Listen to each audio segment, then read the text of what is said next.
ꯈꯨꯟꯗꯥꯃꯤꯟꯅꯔꯤꯕ ꯐꯨꯔꯨꯞꯆꯥꯁꯤꯡ ꯑꯁꯤ ꯅꯨꯡꯁꯤ ꯆꯥꯟꯅꯅ ꯑꯃꯠꯇ ꯑꯣꯏꯅ ꯑꯩꯈꯣꯏ ꯍꯤꯡꯃꯤꯟꯅꯅꯕ ꯑꯩꯈꯣꯏ ꯄꯤꯁ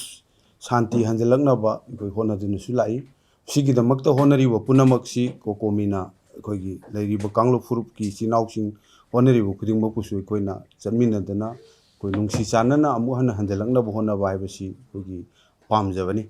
ꯁꯤꯒꯨꯝꯕ ꯅꯨꯡꯁꯤ ꯆꯥꯟꯅꯕ ꯍꯟꯖꯤꯜꯂꯛꯄꯁꯤꯅ ꯇꯪꯗꯨ ꯂꯩꯇꯥꯕ ꯃꯅꯤꯄꯨꯔ ꯈꯨꯟꯅꯥꯏ ꯑꯃ ꯑꯣꯏꯔꯛꯅꯕ ꯍꯣꯠꯅꯔꯛꯄ ꯇꯥꯟꯐꯝꯁꯤꯡ ꯑꯁꯤ ꯑꯩꯈꯣꯏꯅ ꯍꯥꯏꯗꯨꯅꯁꯨ ꯑꯩꯈꯣꯏꯒꯤ ꯑꯣꯏꯕ ꯂꯩꯄꯥꯛꯁꯤꯒꯤ ꯑꯣꯏꯕ ꯄ꯭ꯔꯥꯏꯗ ꯑꯃꯁꯨꯡ ꯗꯤꯒꯅꯤꯇꯤ ꯃꯁꯤꯒꯤ ꯂꯩꯔꯤꯕ ꯐꯤꯕꯝꯁꯤꯡ ꯑꯁꯤꯗ ꯀꯝꯄ꯭ꯔꯣꯃꯥꯏꯁ ꯇꯧꯒꯗꯕ ꯃꯑꯣꯡꯗ ꯑꯩꯈꯣꯏ ꯀꯅꯥꯒꯨꯝꯕꯤꯒ ꯍꯦꯛꯇ ꯑꯩꯈꯣꯏ ꯋꯥꯔꯤ ꯁꯥꯕꯅꯤ ꯍꯥꯏꯗꯅ ꯍꯦꯛꯇ ꯁꯥꯕ ꯍꯦꯛꯇ ꯆꯪꯁꯤꯟꯕ ꯍꯥꯏꯕꯗꯨꯁꯨ ꯑꯩꯈꯣꯏ ꯀꯣꯀꯣꯃꯤꯒꯤ ꯃꯥꯏꯀꯩꯗꯒꯤꯗꯤ ꯃꯗꯨ ꯌꯥꯝꯅ ꯃꯔꯝ ꯆꯥꯗꯕ ꯐꯤꯕꯝ ꯑꯃꯈꯛꯇ ꯎꯖꯩ ꯃꯔꯝ ꯑꯗꯨꯅ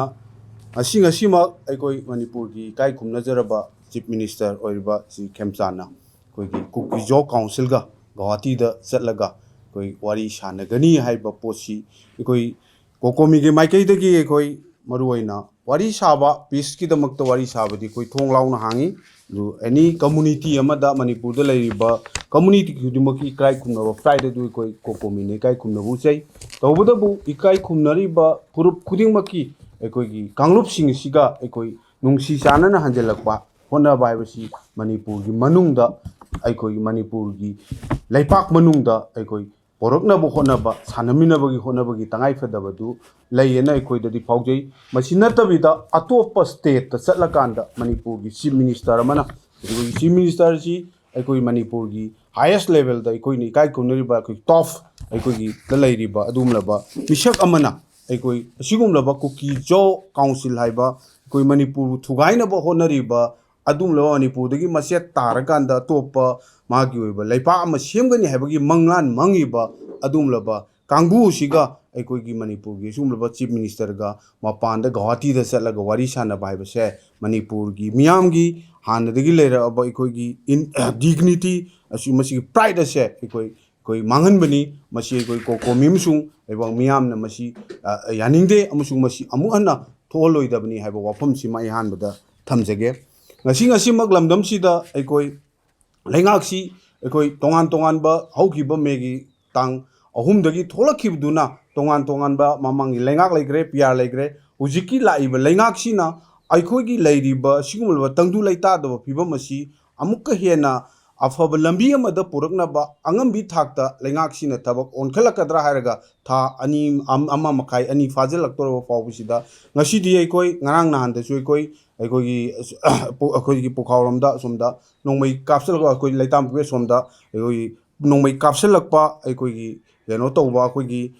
ꯁꯤꯡ ꯆꯟꯕ ꯆꯠꯄ ꯏꯆꯤꯜ ꯏꯅꯥꯎꯁꯤꯡꯗ ꯑꯩꯈꯣꯏ ꯅꯣꯡꯃꯩ ꯀꯥꯞꯊꯔꯛꯑꯀꯥꯟꯗ ꯃꯈꯣꯏꯁꯤꯡꯁꯤ ꯑꯀꯤ ꯑꯈꯪꯕ ꯄꯣꯛꯑ ꯂꯩꯕꯁꯤꯡ ꯑꯁꯦ ꯃꯁꯤꯒꯤ ꯊꯕꯛꯁꯤꯡ ꯑꯁꯤ ꯂꯩꯉꯥꯛꯁꯤꯅ ꯂꯩꯉꯥꯛ ꯑꯃ ꯑꯣꯏꯕꯒꯤ ꯂꯩ ꯍꯥꯏꯕꯒꯤ ꯑꯗꯨꯒꯨꯝꯂꯕ ꯊꯕꯛ ꯊꯧꯔꯝꯁꯤꯡꯁꯤ ꯑꯃꯠꯇ ꯄꯥꯏꯈꯠꯄꯒꯤ ꯃꯃꯤ ꯑꯃ ꯂꯣ ꯑꯦꯟ ꯑꯣꯔꯗꯔꯁꯤ ꯉꯥꯛꯀꯗꯨꯅ ꯂꯩꯔꯤꯕ ꯃꯅꯤꯄꯨꯔꯗ ꯂꯩꯔꯤꯕ ꯁꯦꯀ꯭ꯌꯨꯔꯤꯇꯤ ꯐꯣꯔꯁꯦꯁꯁꯤꯡꯁꯤꯒꯤ ꯑꯩꯈꯣꯏꯒꯤ ꯃꯈꯣꯏꯁꯤꯡ ꯑꯁꯤ ꯃꯊꯧ ꯇꯧꯍꯜꯂꯀꯥꯟda ꯃꯈꯣꯏꯁꯤꯡꯗ ꯂꯝꯍꯦꯟ ꯇꯨꯍꯦꯟꯕ ꯈꯨꯠꯂꯥꯏ ꯄꯥꯏꯕ ꯇꯦꯔꯣꯔꯤꯁꯁꯤꯡ ꯑꯗꯣ ꯃꯗꯨꯒꯤ ꯃꯊꯛꯇ ꯑꯀꯟꯕ ꯑꯩꯈꯣꯏ ꯊꯕꯛ ꯂꯧꯈꯠꯂꯀꯥꯟda ꯑꯩꯈꯣꯏ ꯇꯪꯗꯨ ꯂꯩꯇꯥꯕ ꯐꯤꯕꯝ ꯑꯃ ꯂꯥꯛꯅꯕ ꯍꯣꯠꯅꯕꯒꯤ ꯃꯍꯨꯠꯇ ꯍꯦꯟꯅ ꯂꯩꯄꯥꯛꯁꯤꯕꯨ ꯊꯨꯒꯥꯏꯅꯕ ꯍꯣꯠꯅꯔꯤꯕꯁꯤꯡ ꯑꯗꯨ ꯅꯝꯊꯔꯀꯥꯟda ꯃꯈꯣꯏꯁꯤꯡ ꯑꯁꯤ ꯐꯖꯅ ꯃꯈꯣꯏꯁꯤꯡ ꯑꯁꯤꯗ ꯀꯟꯇ꯭ꯔꯣꯜ ꯇꯧꯔꯀꯥꯟda ꯁꯥꯟꯇꯤ ꯄꯣꯔꯛꯅꯕ ꯍꯣꯠꯅꯕ ꯍꯥꯏꯕꯁꯤ ꯇꯧꯕꯒꯤ ꯃꯍꯨꯠꯇ ꯑꯩꯈꯣꯏ ꯀꯔꯤꯁꯨ ꯅꯠꯇꯕ ꯑꯩꯈꯣꯏꯒꯤ ꯂꯩꯄꯥꯛꯁꯤꯒꯤ ꯃꯅꯨꯡꯗ ꯋꯥꯔꯤ ꯁꯥꯟꯅꯔꯒ ꯑꯩꯈꯣꯏ ꯃꯈꯣꯏꯁꯤꯡ ꯑꯁꯤ ꯑꯦꯅꯤ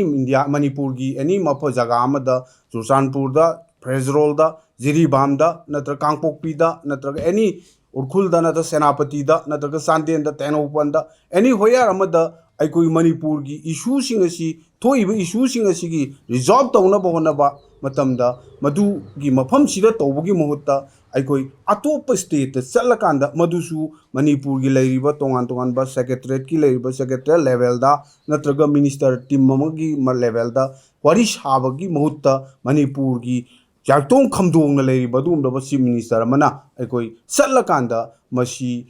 ꯋꯥꯔꯤ ꯁꯥꯕ ꯍꯥꯏꯕꯁꯦ ꯃꯁꯤ ꯌꯥꯝꯅ ꯂꯥꯏꯕꯛ ꯊꯤꯕ ꯑꯃꯁꯨꯡ ꯃꯁꯤ ꯃꯅꯤꯄꯨꯔꯒꯤ ꯇꯨꯡꯂꯝꯆꯠꯇ ꯃꯁꯤ ꯌꯥꯝꯅ ꯂꯥꯏꯕꯛ ꯊꯤꯅ ꯑꯩꯈꯣꯏ ꯂꯩꯍꯧꯔꯒꯗꯕ ꯑꯗꯨꯒꯨꯝꯕ ꯊꯧꯑꯣꯡ ꯑꯃꯅꯤ ꯍꯥꯏꯅ ꯑꯩꯈꯣꯏ ꯀꯣꯀꯣꯃꯤꯅ ꯂꯧꯖꯩ ꯃꯔꯝ ꯑꯗꯨꯅ ꯁꯤꯒꯤ ꯂꯥꯛꯏꯕ ꯐꯤꯕꯝꯁꯤꯡ ꯑꯁꯤ ꯑꯩꯈꯣꯏ ꯑꯃꯨꯛ ꯍꯟꯅ थोक्तनबा अखोई लेबाक मियाम अमसुंग मणिपुरगी लेंगाकना मसी अखोई खुनाई असिदा तंगतु लेताओ पोरनबोन होनबदा अखोई होनफम थोई हाइबा वाफमसी ऐ थमजगे अदुगा मखा तारकपदा अखोई हुजिक असिगुमलबा थवोंगसिंग असे मसीना मरम ओरकांदा मणिपुर मियामदा अखोइना थमजनिंगी वाफमदी अखोई खुनाई असि तंगतु लेताबा पिबम अमा पोरकनबा कांगलुप खुदिंगमंगना होनबदी याई अदुबु कांगलुप अमखक्की इंटरेस्टा कांगलुप अमखक्ता हेन सपोर्ट तौब मोंगदा गवर्नमेंट लेंगाकसिंगसिना मसी चंगजलकपा थबक थवोंगसिंगदी अखोई कोकोमीना याबा ngमोय मरम अदुना कांगलुप फुरुपसिंग असे मानव मियेंगदे येंगाकांदा अखोई मानव वाखलोंदा तासिन खोमजिनबा लेंगाकसिन होनगदबनी ngasi लितालदा अखोई थोइबा अखोई क्राइसिस तोंगान तोंगानबा अखोई गुमलबा नागासिंग अमसुंग कुकीसिंग की मरक्ता लाइबा क्राइसिस लोइसनबा नाइदना लेरिबा तोंगान तोंगानबा क्राइसिस मयामसिंग असे थोलकांदा मणिपुर सी तंगदु लेतादबा फिबम अमदा लेहलिबा पुनमक्सिंगसी मपम चाना लोइसनबगी महुत्ता अखोई खाइदोकांदा गवर्नमेंटना ngasi मफम चाना थंबा ngamdabagi फिबम अमा लेरिबसे मसी अथुब मतमदा रिजॉल्व तौनबा अखोई लमहेन तुहेनबसिंग असे लाक्सिलकांदा अखोई अथुब मतमदा मणिपुरदा शांति लांगनब होनबा पामी तौदबु शांति लांगनब होनबदा अखोईगी कांगलुप फुरुप अमगी ngahaki थौइनसिंदा उइनदा अखोई लेंगाकसिंगसिना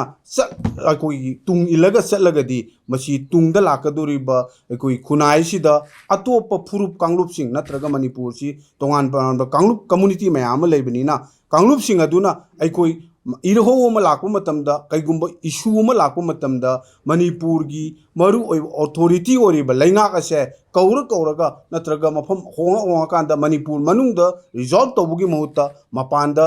तौबगी चनबी अमा ट्रेन अमा मसी लाखरगदी मसी मणिपुरगी अखोई यामना लाइबक थीबा अमसुंग मणिपुरगी अपुनबगी कुनाइदा यामना अखोई सिंगनबा अमा ओइना थोलकनी हाइबा वाफमसे कोकोमीगी माइकेदगी थमजगे।